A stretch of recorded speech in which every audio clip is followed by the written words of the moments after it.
Il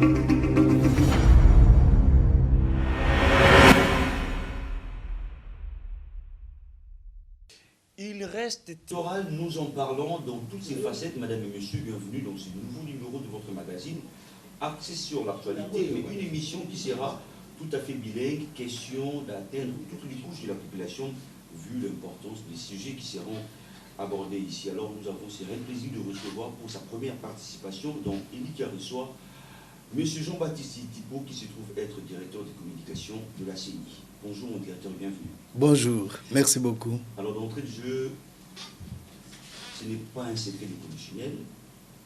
Vous êtes non seulement un acteur majeur parce que vous avez joué un rôle prépondérant à tous les cycles, je dirais, électoraux que nous avons connus dans ces pays, partant de l'abbé Malou Malou, Daniel Ngoyi Mulunda, Corneille Nanga, aujourd'hui, Dini Kadima Kazadi. Vous demeurez fidèle au poste, toujours comme directeur de communication de la CENI. Alors, monsieur Jean-Baptiste Thibault, dites la vérité aux Congolais. Parmi les 4 présidents, je cite Abbé Apollinaire Malou Malou, Daniel Ngoyi Mulunda, Corneille Nanga, aujourd'hui Denis Kadima, dites-nous qui est les meilleurs présidents, mais également qui demeure le moins performant. Alors, c'est une question très difficile. D'abord, je vous remercie pour cette brève présentation. C'est vrai que nous sommes là depuis le 5 juin 2005. C'est une grâce divine. Nous concevons cela comme étant une grâce. Et nous avons eu la grâce de travailler avec tous les présidents de la commission électorale, depuis l'abbé Apollinaire Malou Malou, d'heureuse mémoire, le pasteur Ngoyi Mulunda, monsieur l'abbé Malou Malou pour la deuxième fois, le président Corneille Nanga et aujourd'hui son Excellence Denis Kadima. Je ne dirais pas qui est le meilleur et qui est mauvais, mais il faut reconnaître simplement que chaque commission électorale, dirigée par un président quelconque, a pu apporter un plus dans notre processus de démocratisation. Alors, il faut considérer cela comme étant comme ça. On peut considérer M. l'abbé Apollinaire Malou Malou comme étant les pionniers. Et puis, il a fait ce qu'il a fait. Il a organisé les élections présidentielles, premier tour, deuxième tour, le référendum, mais aussi l'élection des gouverneurs, vice-gouverneurs de province, l'élection des sénateurs et des députés nationaux et provinciaux.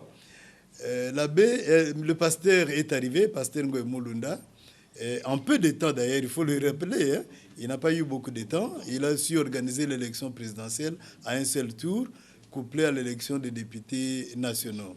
Mais c'est l'abbé est revenu, malheureusement, il n'a pas pu continuer parce qu'il a été emporté par la maladie et puis il est décédé. Le président Corneille Nanga est arrivé avec une innovation qu'on lui reconnaît maintenant. C'était à l'époque la machine à voter. Il a pu organiser les élections présidentielles, les élections des députés nationaux, les élections des députés provinciaux, les élections de gouverneurs et vice-gouverneurs de province. Il est parti. Maintenant, c'est son Excellence Denis Kadima qui se prépare à organiser à la fois, pour une toute première fois, 4 scrutins le même jour. Et ça, l'opinion doit le savoir. C'est déjà sa particularité. Oui, déjà sa particularité. D'abord, il a réduit le temps pour l'enrôlement des électeurs. On a fait cela exactement plus ou moins 120 jours, 4 mois, 120 jours au pays et à l'étranger. Ça, c'est aussi un élément de plus qu'il a amené. Hein, à l'étranger, dans 5 pays, mais c'est déjà quelque chose de très important. Et puis, bientôt le 20 décembre plutôt 2023, nous aurons pour la première fois, à la fois, donc quand l'électeur entre dans un bureau de vote, c'est pour opérer 4 choix. L'élection présidentielle, l'élection des députés nationaux, l'élection des députés provinciaux, l'élection des conseils communaux uniquement pour les électeurs situés au chef-lieu de province. Donc, pour les autres provinces, les autres partis de province, nous aurons 3 scrutins, élection présidentielle, élection des députés nationaux, élection des députés provinciaux. Et pour les Congolais résidant à l'étranger, ils n'auront que l'élection présidentielle. Donc vous voyez que chaque président a pu amener quelque chose de plus dans le processus de notre démocratisation. Bien entendu, Denis Kadima n'a pas encore fini. Donc son mandat court encore. Mais déjà, il y a des éléments nouveaux qu'il a apportés. Ok. Alors, restons dans la même optique. Vous qui avez quand même vécu cette belle époque, vous l'avez tout à l'heure évoqué, Malou Malou, du régime mémoire, jusqu'à Denis Kadima. D'où nous venons et où en sommes-nous? Bon, d'abord, s'il faut remonter dans les temps, on remonte à l'époque de Maréchal Mobutu. L'opinion se souviendra que c'était le parti État qui organisait tout. Il y avait une loi électorale, qu'on n'oublie pas. À l'époque, il y avait des lois électorales, mais tout était entre les maîtres du parti État qui pouvaient désigner les candidats, qui pouvaient désigner... Donc, qui pouvaient tout faire. Tout faire, voilà. Et qui... Voilà, voilà. Et donc, ça, on a évolué. Les Congolais se sont retrouvés au dialogue à Sun City, d'où est née la commission électorale indépendante. Et en 2010, la commission électorale qui a existé uniquement comme une institution d'appui à la transition est devenue une institution permanente d'appui, n'est-ce pas, à la démocratie, à côté d'autres institutions. Et nous évoluons dans le cadre de cette CENI qui a évolué. Parce qu'en 2010, avec le pasteur Ngoy Mulunda, la CENI n'avait qu'un seul organe, le bureau. Seulement le bureau. L'assemblée plénière qui a existé à l'époque de la CEI a été supprimée. Mais lorsqu'on arrive en 2013, on remet en place cette assemblée plénière. Vous voyez, et le nombre de membres change. Voilà, il y a eu augmentation de nombre. On arrive en 2021, pratiquement la même configuration, mais le nombre de membres passe à 15. Aujourd'hui, nous avons 15 membres. Et donc, c'est cette commission qui existe jusqu'à aujourd'hui et qui a pour mission principale d'organiser le processus électoral, les référendums éventuellement, mais d'assurer aussi, et ça beaucoup de gens l'oublient, d'assurer la régularité du processus électoral, des élections, que les élections deviennent régulières. Donc, après 5 ans, mandat n'a eu tout renouveler. C'est ça le plus important. Voilà. Oui. Parlons aussi électoral en cours. Après la publication de liste définitive à la députation nationale, quelle sera la prochaine étape? Merci beaucoup. Le 22 septembre 2023 dernier, l'Assemblée plénière de la CENI a pris une décision. La décision portant publication des listes définitives des candidats à l'élection des députés nationaux. Et à côté du nom de chaque candidat, il est repris un numéro. Voilà, n'a profité dans Mutuna Moyo pour nous accueillir bisana bayimbo kao bazali kolanda biso ba numéro ana seni ya bimisi na liste définitive ezali ba numéro définitif ya ba candidat. Un candidat na candidat à retenir numéro na ye yangonde et ko permettre ye le moment venu pour na ko battre campagne ko yebisa na ba fanatique na ye na ba sympathisant na ye que numéro nanga yango oyo na élection telle. Parce qu'il faut faire attention. Le 20 décembre tu dans ba élection 4. Donc il faut yebisa bango numéro na yo en fonction ya élection oyo yo zali candidat. Voilà, donc prochaine étape est la campagne électorale. Campagne électorale pour ba candidat, campagne électorale et bongisami wuto manaka oyo seni ya bimisaki calendrier électoral et bongisami du 19 novembre au 18 décembre 2023.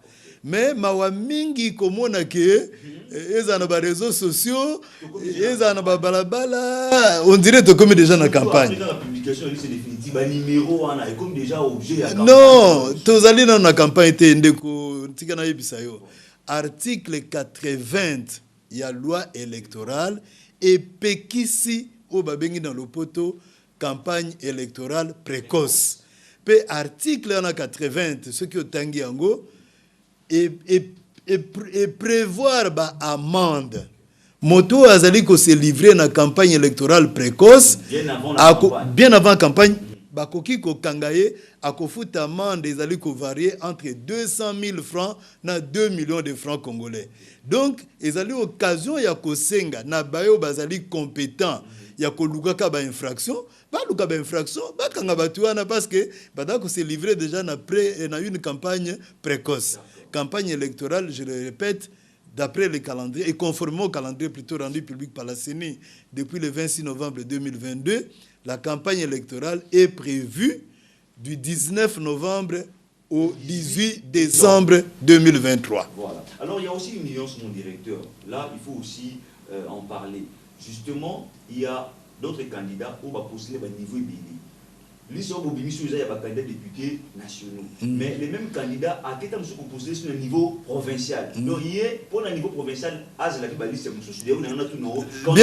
bien entendu, loi électorale Yambo Cannabiso et permettre Nayo, to na mutunyo so lingi kozala candidat, akoyi kozala candidat président de la République, akoyi kozala candidat député national, akoyi kozala candidat député provincial, akoyi kozala candidat conseiller communal, même sénateur, même gouverneur, loi et permettre yi. Mais si ceux qui ont élu, il faut mutuana asala choix na mandat ni na lingi à exercer. Donc net siko seni autiko bimsa ba numéro to ba liste définitive ya ba candidats députés nationaux. Ba députés nationaux bazali ba yo basangana kuna na palais du peuple. Donc ba pesi na moto azali candidat numéro na yi. Numéro définitif na yi. À supposer que même mutuana azali pe candidat député provincial. Tango seni akobimisa liste définitive il y a des candidats députés provinciaux, bakopé CP numéro. Donc, là, il battre campagne, il faut aller pour polele que la députation nationale, nazali numéro tel. La députation provinciale, nazali numéro tel. La élection communale, il y a des conseils communaux, nazali numéro tel. Donc, batuba y bango bien. Épégicité. Voilà. Moube Konde Epegisi, kozala à la fois, vous allez candidat député national, na Tchangu, vous allez pe candidat député national Lisusu, na Moamba. Wanande Zamabe. La loi interdit. Donc vous allez député provincial na Koutou, na Maïndombe, et puis vous allez député provincial na Aru, na Ituri kuna. Wanande Moube Epegisi. D'accord. Merci beaucoup pour les précisions. Mais alors, mon directeur, à quand les listes définitives pour nos candidats députés provinciaux? D'abord, il faut commencer. Avant d'arriver aux listes définitives, il y a des listes, la CENI publie les listes provisoires. Je vous assure, Mukolo Tango n'a qu'à inviter un caméraman, il y a vraiment un siège à CENI qui a un grand travail qui s'est fait. Oui, bien, le président, son excellence Denis Kadimalo Bakamomingi, ceux qui mutazo Tongandako, Azana na fondation, Batubamona Neti Mutango Azo Sakana. Azo sagana eloko musala ezo mona na te mais tango ba mire bana go tomboma batu ba mona ki ah non mutango azo tongandako. Donc ceux qui ont vraiment na CENI kaka na siona na grande salle malumalu abe malumalu, un très grand travail s'est fait na niveau ya archivage. Ça signifie quoi? Ba dossier nyonso ya ba candidat bipai na bipai yango ewuti na 168 bureaux de réception et traitement des candidatures ezo comme na siège. Et on arrange cela, on archive cela. Et c'est pour très bientôt, CENI a publié liste provisoire. Ceux qui ont publié liste provisoire, il y a un candidat député provinciaux, il va s'ouvrir une période, il y a contentieux. Où il y a d'abord, dans 5 jours, et il y a un recours devant la juridiction compétente. Et en l'occurrence, où est l'élection des députés provinciaux, la juridiction compétente, c'est la cour d'appel qui fait office de cours administratives d'appel. Pour le contentieux des candidatures. Après, cour va rendre la CENI. Après, CENI a intégré les sous la décision de la cour. Et puis, tu as publié liste définitive. Dans la liste définitive, il y a un numéro de sous, il y a un candidat député provinciaux. Okay. Voilà. D'accord. Mais aussi une nuance, directeur, mais pour les candidats députés nationaux, s'agissant de contentieux, Bango cour, candidat élection des députés nationaux, élection président de la République, juridiction compétente, c'est la Cour constitutionnelle. Élection des députés provinciaux, la juridiction compétente, ils allaient cour d'appel. Mais la cour d'appel, ils allaient aussi l'office, il y a cour administrative d'appel. Dans le niveau, il y a conseil, il y a commune, la juridiction compétente, ce sont des tribunaux de grande instance. Pour les tribunaux administratifs, installés. Alors, jusqu'à preuve du contraire, est-ce que le calendrier électoral est respecté? Oui. En tout cas, en dépit de quelques prolongations, notamment dans la révision fichier électoral, puis nous avons un dépôt de candidature. Et puis, notre prolongation, il y a un dépôt de candidature. Ils allaient sécréter. Dans le cas de les passe. Ngana utimbushi mai pona ko mata avion ata na ndile ya pamba batumbu non batuba komi ko welela et na mbujima ito kimimba pona ko mata na avion, tu imagines le avion et comme il passe ko voyager na mboka na biso comme il passe ya wana sena sagi mo ba prolongation na, mais en gros, en tout cas pour la première fois, au moins on a un calendrier électoral qui est respecté et qui est vraiment suivi et appliqué vraiment à la lettre. Nous poursuivons toujours avec notre invité. Au stade actuel, tout comme si on a dépôt de candidature au niveau de la présence de la République. Après convocation électorale, le directeur Ebissa Bayimboka Bandekouba Kotala, il est un candidat président de la République. Oui. D'après calendrier électoral, il y a CENI, période il y a ouverture, convocation de l'électorat, et c'est le qui, je crois, le 1er septembre 2023. Le bureau est singélé, il candidat président de la République, et Fungama qui le 9 septembre, puis Misala y a bureau aussi le 8 octobre. Le lot, le 27 septembre, jusque-là, CENI a eu 3 candidatures. Jusque-là. Nakotanga bakombote pour nous quitter na la publicité na bango. Na premier jour, 2 candidats bagi ko déposé. Moko ayaki, mais dossier dalaki incomplet. Ayoko zonga na les jours suivants à compléter. Lobby le cas qui le 26 septembre, Moussou ayaki, ce qui peut mandataire na ye. Les gens ont même cru qu'il y avait un candidat, mais non, ayoko tout na ba renseignement. Imaginez, le bureau est ouvert depuis le 9, mais on continue à demander des renseignements. Ça pose un problème. Mais le 9 octobre, le 8 octobre plutôt, le bureau dans la clôture, peut prolongation et cause à la thé. Parce que Badali est candidat président et Sengeli va prêcher par le bon exemple. Il s'est annoncé un candidat aujourd'hui. Il s'est annoncé un candidat aujourd'hui. Mais Badali, quand même élection présidentielle.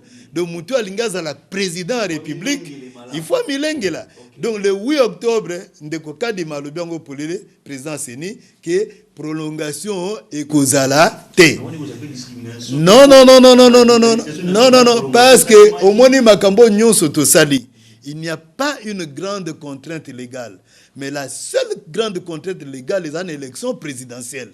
Et Sengeli une élection présidentielle et ça le mandato et Sengeli sinon il y a un problème constitutionnel. Il y a un convoqué qui est électorat, il y a candidat président de la République conformément à la constitution de la République. 90 jours avant fin il y a mandat il y a président en exercice. C'est ainsi que Bango peut être candidat président. Donc ils ne sont pas seuls, bureau d'études na bango, bazana batu na bango, mandataire na bango, lengela dossier na bango, kotika au plus tard le 8 octobre à 16h30 on clôture. On clôture le BRTC présidentiel. Le bureau sera fermé. Oui, ça sera fermé. Puis le bureau peut être mis kaka moko pamba sur l'ensemble du territoire national parce que circonscription électorale à président de la République est le territoire national. Donc un seul bureau était mis dans siège à Séni. Il siège à Séni très bien dans la salle de presse. Quand on a rez-de-chaussée. D'accord. Alors, on poursuit. Si vous quelque part, on dirait que Séni a imprimé une sorte de dictature. Pourquoi? Parce que jusque-là, l'opposition a une recommandation dans la autour de l'opposition fichier électoral, Séni a très pour limiter formant l'opposition à proposer qui n'est-ce pas là aussi une sorte de dictature? Non, ils allaient vraiment dictature. Nazo le bango, puis nazo la caméra na yo. Ils allaient dictature. Obi na processus électoral, ndenge pe komama na Bible, likambo na likambo, ils allaient na tango na yango. tozalaki na tango seni azalaki kolengele enrôlement tango wana eleki ekomaki tango monene ekomaki baacteur ezalaki baélecteur population bake kozwa bacarte tango wana esili ezalaki mpe na tango ke seni abandaki kotala na kati ya fichier wana ndeko eloko babengi fichier c'est peut-être le mot fichier électoral nde epesi yango mwa dimension mosusu te tango yo okendeki kosenrôler na centre d'inscription o bayambaki yo babimisaki na mokolo elandaki babimisaki liste moko boye na bafoto na bakombo ya bato babengi yango une liste électorale partielle. C'est déjà ça, une partie affichée. C'est déjà ça. Parce que la liste est partielle. Tango seni azu yango a consolider yango nde ekobota liste provisoire. C'est-à-dire que yo nangai opposition comme majorité, confession religieuse comme société civile, tozalaki déjà na possibilité. Et la loi nous donne cette possibilité-là. La loi portant identification enrôlement. Kende côté à la liste wana yo congolais. Tala, est-ce que moupaya azana katité? Est-ce que policier azana katité? Est-ce que soldat azana katité? Est-ce que moi nous akogisi 18 ans té azana katité? Mais on a dit que baota la moua. Non, ba liste ezala ki affiché tant to sala ki enrôlement. Ezala ki affiché. Affichage ezaki justement na rôle ya kotala ko permettre au babengi bandeko basenga ki contrôle citoyen. Un audit citoyen devait commencer par là. Très bientôt, Seni azali ko publier la liste provisoire des électeurs. De la liste électorale provisoire avec indication à bureau de vote. Donc la liste to ko publier et kozala na antenne ya Seni et kozala pe na site web ya Seni.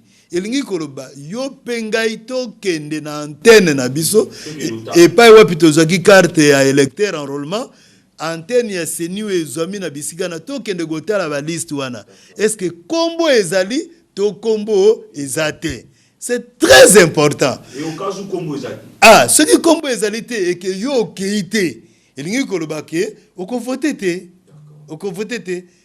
donc c'est très important batubaye bango et puis tango enrôlement même ici là kinde konangai Seni asalaki obabengi audit interne ye moko Seni alongola ki ba mineur alongola ki ba parce que magamongo soto zolo bango bozo mon image te batu bandimaka te eza muntu mususu asenrôler 10 fois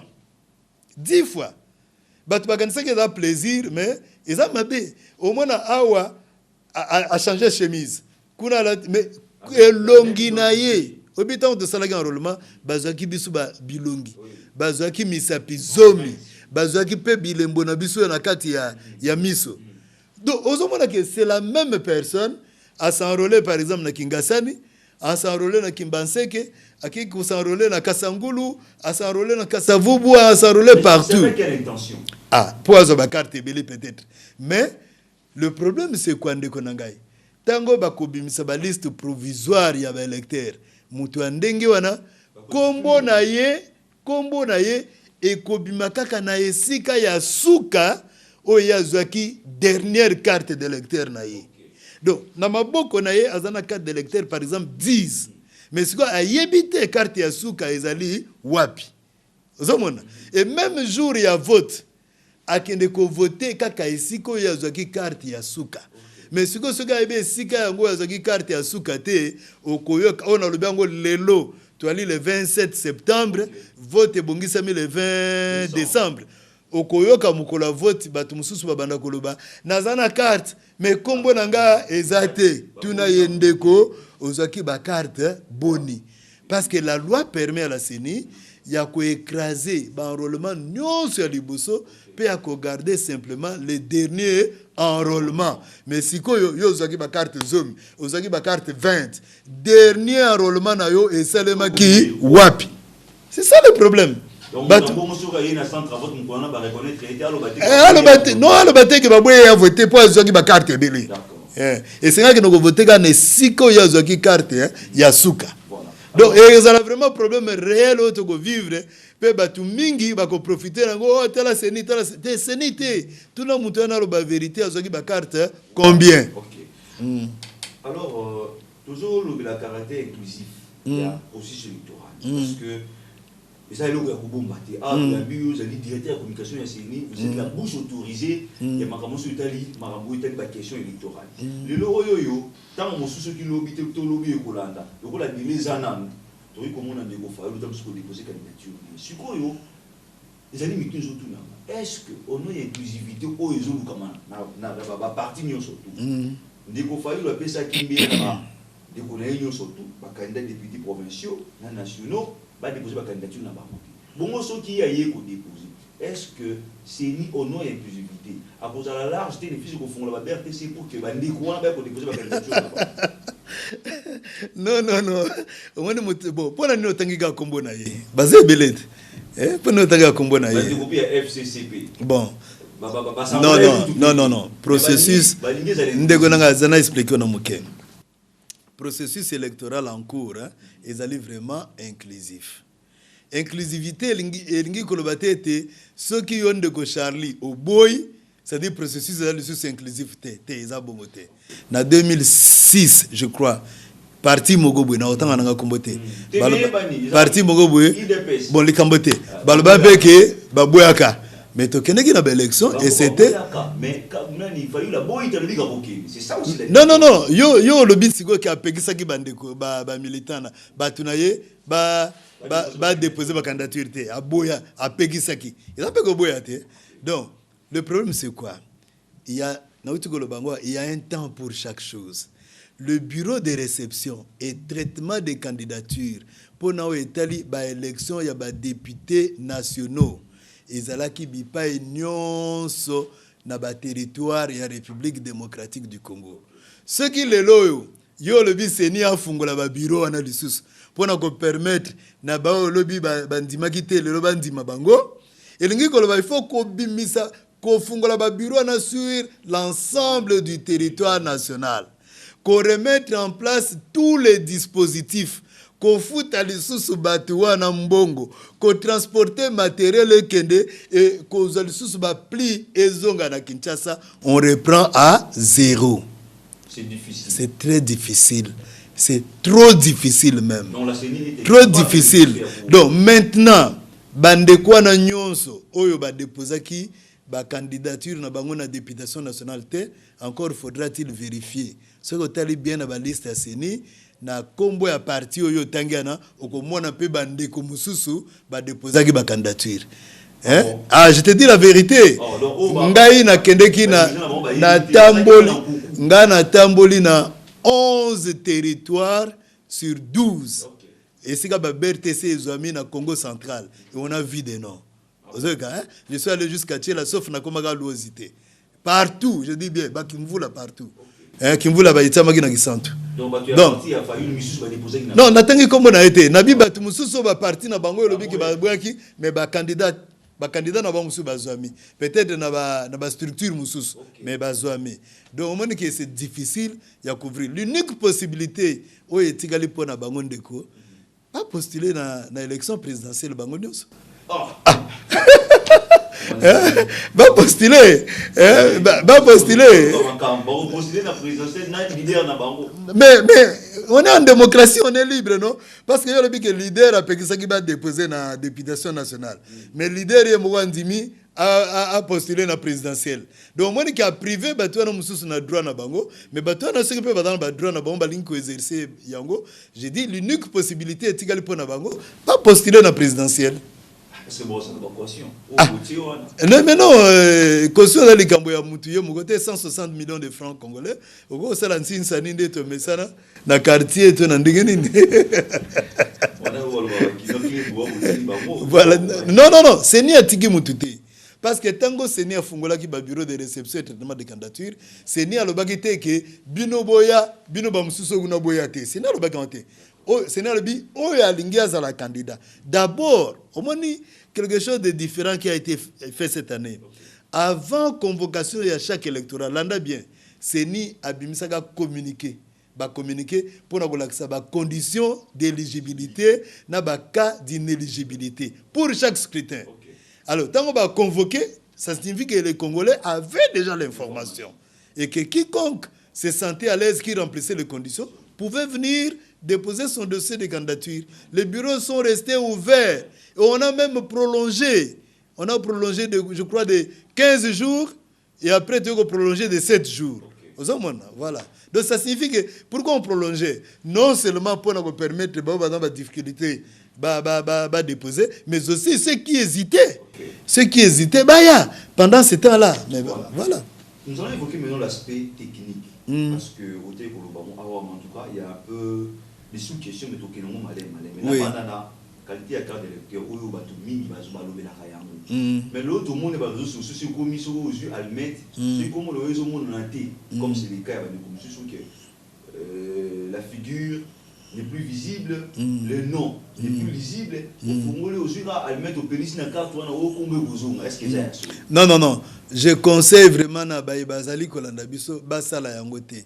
Parce que ceux qui ont sali Yango, ont perdre carte d'électeur, puis vous allez difficile si vous pouvez faire duplicata parce que vous comme dans la catégorie ya moto à bungisi carte d'électeur.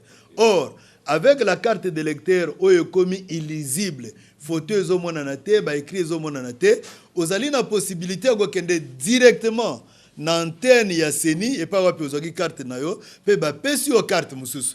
Mais ceux qui ozikisi yango na moto, et go senga na yo, okende pa ya OPJ. Conformément à l'article 27, il y a loi portant identification et enrôlement. Aucun n'est pas il y a OPJ, après ça y a attestation à perte de carte d'électeur, après il y a un CENI. Or, et pas il y a OPJ au confut à Misolo. Misolo n'est pas sénité parce que il y a des services où l'État a rendre yo, payo au fouti yango, au moment que vous perdez Misolo. Donc batuba make procédure ou anate, to procédé ou anate basala yangote. Vraiment, je conseille que basala yangote. Ce qui carte na yo est comme illisible, photos au mon anate. Et puis seni à lobby, à copier ça ba duplicata ya ba carte d'électeur, ti même après vote. Ça dit que ata biso ba sotozu ba duplicata na biso avant vote. Mais après vote, tu vas continuer à faire ça parce qu'il y aura toujours des gens qui vont continuer à perdre leur carte d'électeur. Alors, voilà. Même pour les duplicata, parlons-en aussi. Les duplicata, on les a ça sur l'ensemble du territoire national, partout aux allos qui nous ont duplicata. Oui, ils ont fait ça partout sur l'ensemble du territoire national.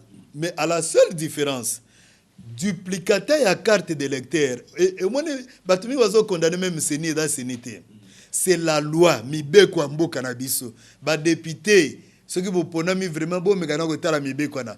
Parce que après enrôlement des électeurs sur l'ensemble du territoire national, ceux qui moto a bungisi carte d'électeur na ye, l'article 27 on a tout temps il y a loi portant identification et le bi duplicata okozo yango na antenne ya seni.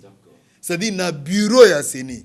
Ndeko, ceux qui te disent territoire na biso, antenne ezali na ba chef lié ya territoire. Na zuinda kisa par exemple territoire ya olinginin, territoire ya Kutu, na Maindombe. Territoire ya Kutu, ceux qui mutu azami par exemple na Bosobe. Abungisi na koni na bi mission na bien abungisi musalo epesi biso possibilité otambola partout. Na ebi mboko bien. Mutazami na Bokoro, to na Semendwa, to na Tolo, abungisi carte d'électeur na ye na Kutu. Il faut aller na bureau à Seni ezami na Kutu. Na chef lié à territoire à Kutu pour na kozwa duplicata. C'est un travail. Et ça les passe. Et je connais bien la région, il faut aller à Katsaba rivière, ba pirogue, il n'y a pas de bateau là-bas avec risque de noyade. Dans lac Maindombe, Lukeni, Maindombe, tout ça. Au moins qu'ils ont bien été. Ça, ce n'est pas la CENI, c'est la loi. Hein? La loi dit, même en Kinshasa, par exemple, yo vandi na commune. Non, c'est na commune Massina. Au vandi na Massina. Ce que bungisi carte d'électeur na yo vandi na Massina. Il faut que nous ayons un bureau à CENI et zoami na Njili. Et ça passe. Il faut 4 boulevard avec risque il y a accident. À l'aller comme au retour, les deux bandes. Donc loi wana ezosenga quand même ba meka côté à lango ndenge nini ba kuki ko alléger moi passe ya population. Yango na seigneur le ba tango nyonso aux carte d'électeur na yo bomba yango bien. Bomba yango jalousement parce que ce qui est bungi procédure après enrôlement, il faut qu'il y ait une antenne Yasseni. Mais aussi, il y a aussi un problème, directeur. Non, non, c'est faux et archi faux. Duplicata et Zali, il y avait un lot important, autozaki na Corée, duplicata en tout cas Zali. Président Asseni a eu rappelé récemment dans le cadre de concertation, on a cadre qui n'a parlé du peuple que tu continues à faire ça duplicata après l'élection et nous avons le stock Zali. D'accord. Toujours le aspect technique. Jusque-là, les voies de communication posent problème. Si vous avez un gouvernement, MONUSCO est MONUSCO mingi, et bien vous avez un hélicoptère pour déployer matériel. Pour précaution pour déployer matériel dans les Congo profond. Ah, il y a solo. Ce qui est vrai, MONUSCO a MONUC à l'époque, basungaki biso makasi na l'élection en 2006. Na l'élection en 2011, lisungi na bango ezalaki vraiment moké. Armée a pesaka ba avion, armée a pesaka mituka, Angola asungaka biso, Afrique du Sud asungaka biso, Angola tinaka 5 hélicoptères pour na kosunga biso. Na l'élection en 2018, lisungi ya MONUSCO ezalaki presque pas. Na minute lelo. Et j'en profite de la question. Merci pour la moto. Les Congolais ont grande manœuvre logistique et c'est bandana Séné. Il n'y a pas quelques jours, tu as plus de 1115 dispositifs électroniques qui votent dans Bandaka. Otobenga ki lobi machine à voter. Dev, le comme Dev. Et kene na Bandaka kene pe na badolite. Mais ya mutu ya koyeba na ba antenne nyonso ya Séné. Dispositif électronique qui a voté mis sur place déjà. Le plus grand lot et matériel c'est ça, ce qui pesait beaucoup.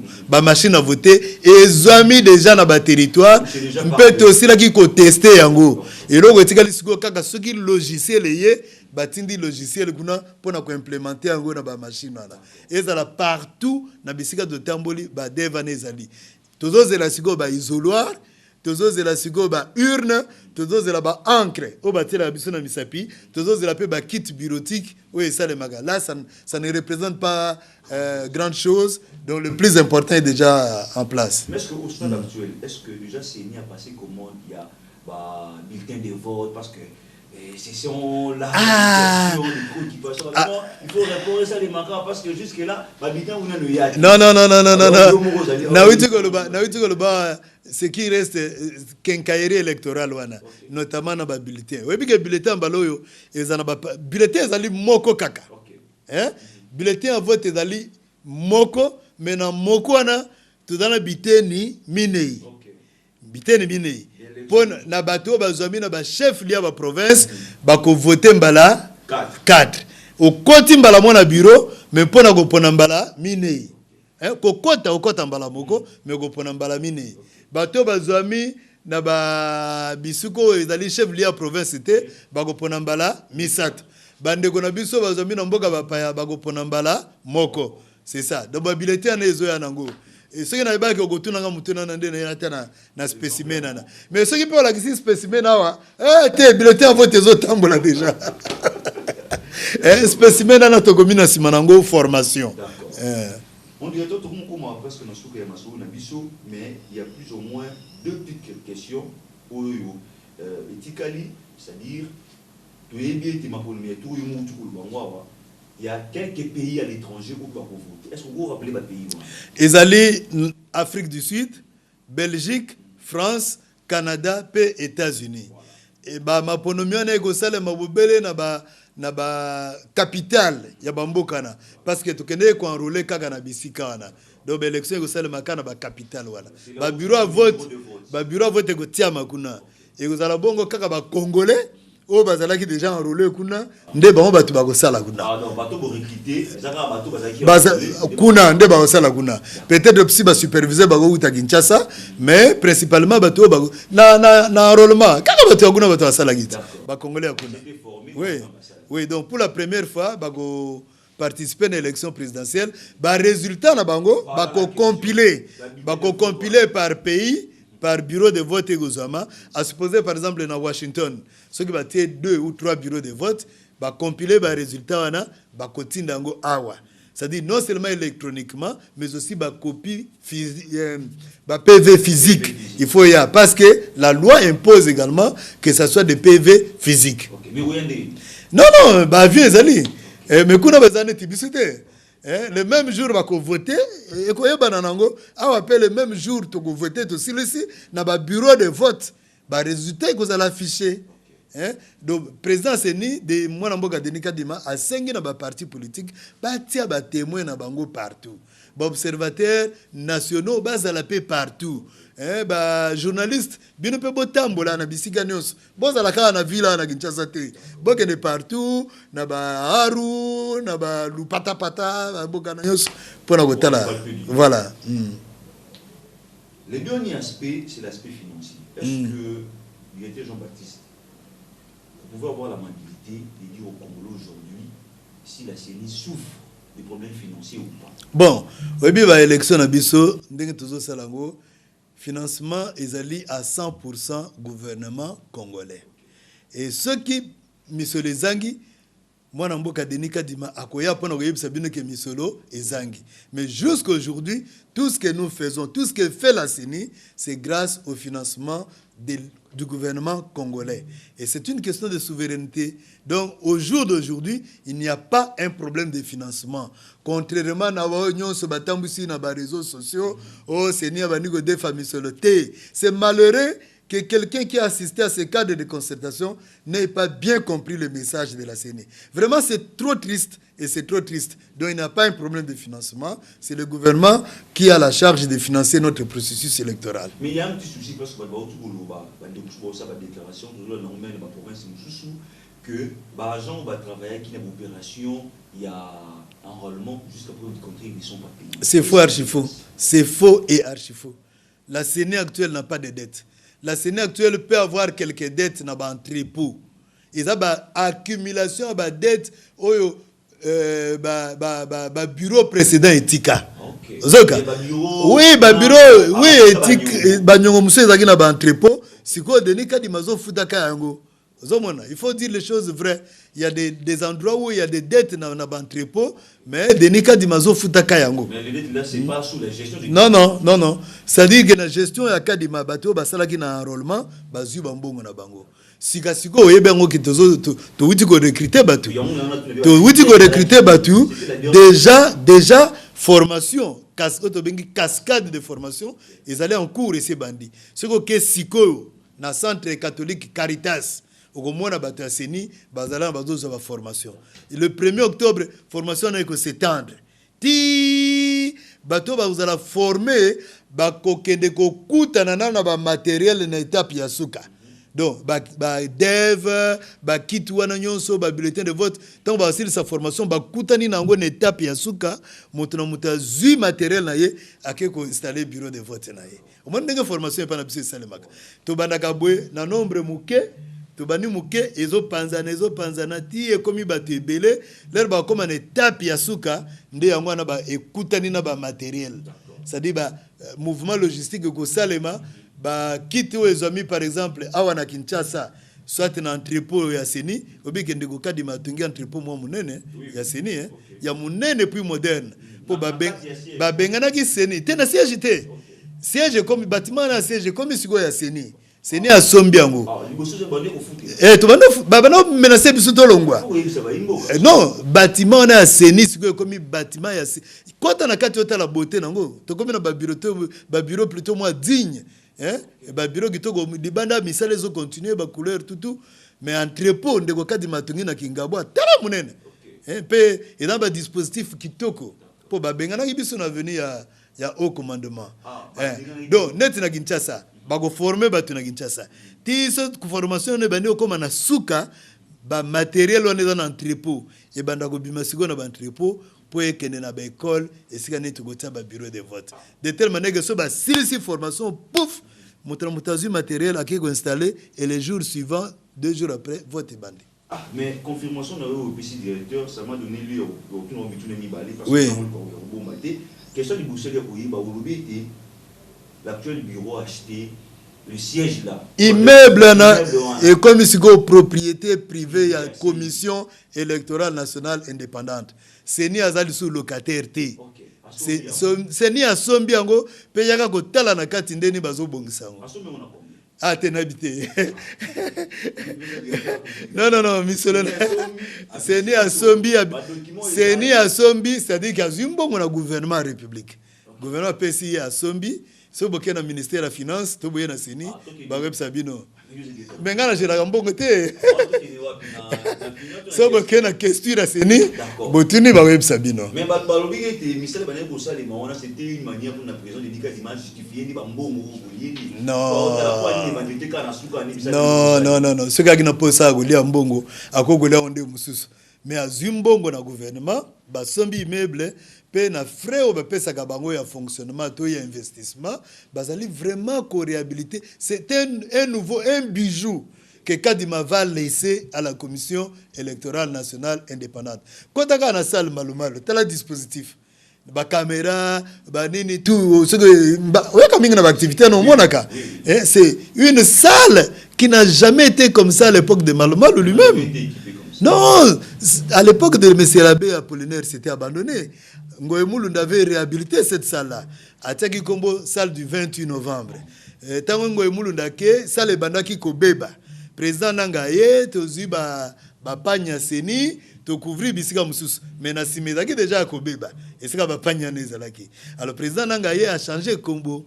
À Longoli, salle du 28 novembre, à Tiango, salle abbé Apollinaire, Malumalo. C'est que Kadimaye il a créé une nouvelle salle. Atiki Kombo ya M. l'abbé Apollinaire Malumalo.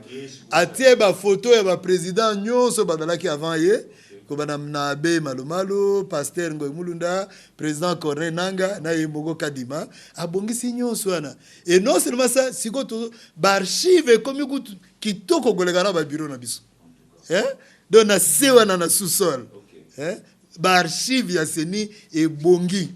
Et comme on dirait na sigo sengeli pena pour na archive. Voilà, merci beaucoup. On arrive presque à la fin de cette émission. Directeur, je te rappelle que nous avions reçu pour vous M. Jean-Baptiste Tipo, directeur de la communication de la CENI, directeur justement dernier mot pour ce numéro. Oui, dernier mot ezali ya kosenga ba imboka ba congolais. Ba élection oyo ezali ya biso moko. Il ne faudrait pas qu'il y ait d'un côté CENI et de l'autre Batubazo Talaka Ndegene ni CENI a échoué. Té, Ezabongote. Ezalimbo Canabiso, c'est l'unique bien que nous avons en partage et l'unique bien que nous avons en commun. Toba Telambo Canabiso, Tokende na maponomi na kimia, moto na moto, mokolo yango, pona candidat président na yo lingi, pona candidat député national na yo lingi, pona candidat député provincial na yo lingi, pona pe candidat conseiller communal na yo olingi. Vous voyez que pour la première fois, avec les élections, il y a des conseillers communaux, ba bougumestre li susu nommé kozalate. Parce que ba député, ba conseillers communaux yo kopona tiana motu, bango lobby ba kopona bougumestre pe bougumestre adjoint. Donc ce que ça li choix ya malamu commune na bino ekobonga pour être ba bougumestre wana ba kozala redevable na biso ba population à travers ba conseillers communaux ba zaleli. Donc allons aux élections dans la paix et dans le calme. Voilà. Merci beaucoup, alors, directeur. Je vous remercie d'avoir répondu positivement à notre invitation. Merci beaucoup. À vous, chers téléspectateurs, merci de nous avoir suivis. Le rendez-vous est pris la semaine prochaine, même heure.